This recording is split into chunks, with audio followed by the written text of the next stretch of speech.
We know that the MSG meeting here, with a rather very interesting theme, strengthening trade and sustainable development for an inclusive Melanesia. Now, Prime Ministers of Solomon Islands, Vanuatu, and the FLNKS, Front Day Liberation National Kanak Soviet. I hope I've got it pronounced correctly here. Fiji's been represented at the ministerial level. But Timor-Leste, West Papua have been invited. Indonesia, in that sense, of course, as an observer, with an observer status. The governor for Northern is accompanying Octo Mote, is the deputy chairman for the United Liberation Movement for Freedom of West Papua. Melanesian Spearhead Group Summit, now in Port Moresby. Governor, you've been talking about this issue and the plight of the West Papuans. And now that the status of an observer status has been given to our friends, our families on the other side of this, I mean, how does that make you feel? Have your voice been heard somewhere? Do you feel somewhere, or there's a lot more still to be done? Oh, look, Douglas, regarding West Papua, there's a lot more to be done. But, you know, the efforts of many, the resilience of those who are working towards attaining freedom for the people of West Papua are paying off. The world is listening. With greater connectivity with technology as it is today, and the ability to be able to transmit information, to be able to transmit images, videos, etc., significantly enhances the efforts of the people, the entities, the individuals who are all fighting, or who are all pushing for the freedom of a people who have been unlawfully detained on their own land since 1969, or even before that, I would say, and whose plight has not received much attention until, I would say, with the advancements made in technology that have given us the internet and therefore greater accessibility to information. So, you know, my efforts are always as an advocate. You know, I have a lot of connections with the people of West Papua, and the government of Indonesia too, and the people of Indonesia as well. I feel that there are many options and strategies that need to be considered. That, you know, there are the movements that are on the one extreme. You have the rebel movements on the ground. It's an armed effort. And on the other extreme, you have an effort to try and engage with the Indonesian government, you know, and where I fall as basically as an advocate that this matter needs attention, and to try to also draw attention to the hypocrisy of international organizations like the UN, who continue to pretend and claim to be an organization that concerns itself with the human rights of people around the world, but when it comes to issues like West Papua, continue to just pay lip service, turn a blind eye, and fold their arms and look the other way. You know, so we've got to force organizations like the United Nations to actually step up and to remove their coat of hypocrisy and do what it is supposed to do, what it proclaims it is supposed to be doing, which is to care for humans and their freedom and their rights. So, you know, I've been an advocate for a long time. My family have been involved in the West Papua issue since 1969. You know, I was questioned not too long ago about what strategies I have by one of the advocates here in NCDC, I think the good governor himself.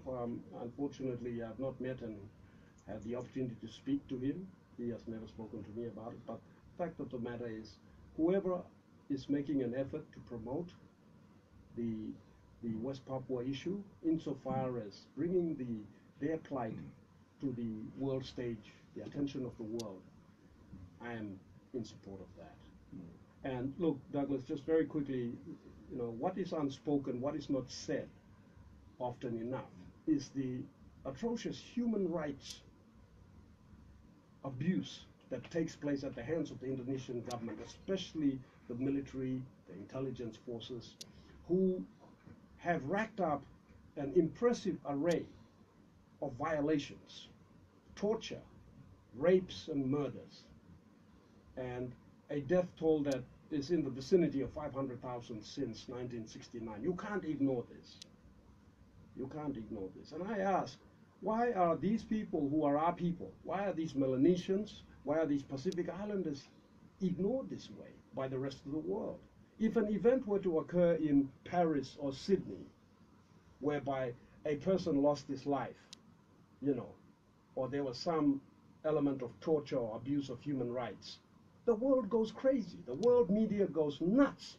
And it would be on the front page news of every renowned newspaper, all the television stations, and the media organizations around the world would go crazy about that event. But across the border, when someone is killed, a school student just walking home, merely because he had a West Papuan bilum, if he's killed by the military forces or the intelligence services of that nation, nothing is said. No one seems to care. Well, we've got to change this. All humans, despite whoever they are, whatever their economic status, religion, creed, etc., what color they are, they deserve to live with dignity, with a certain element of freedom, with certain rights, and they need to be able to move around without being treated with oppression and suppression and the brutality that the people of West Papua have endured for so long. You've been, and your family, as you say, from the 60s up to now, there's been decades now, have been advocates of this.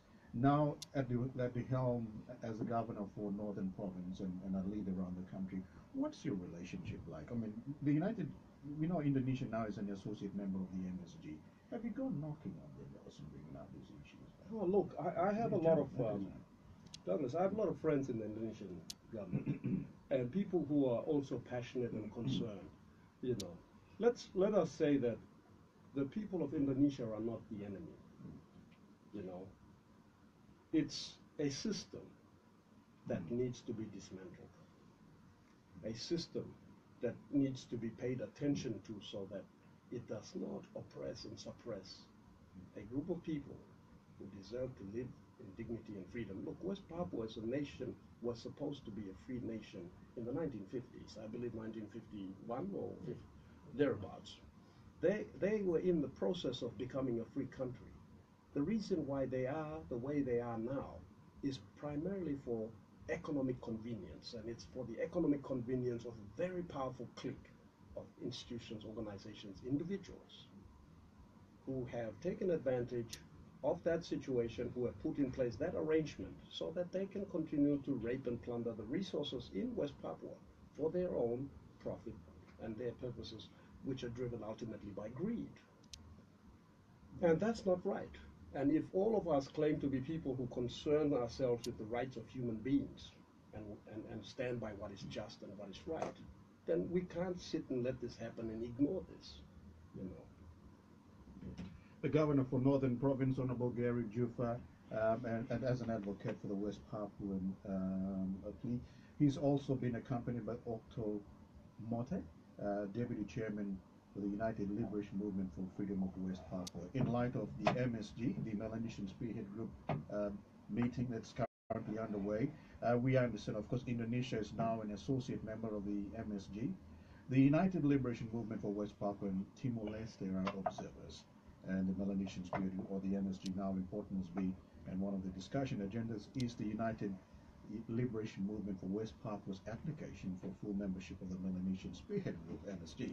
Now we'll go for a quick break. When we come back, I'll introduce Mr. Mote, and we'll seek his views as the MSG sits here in Port Moresby.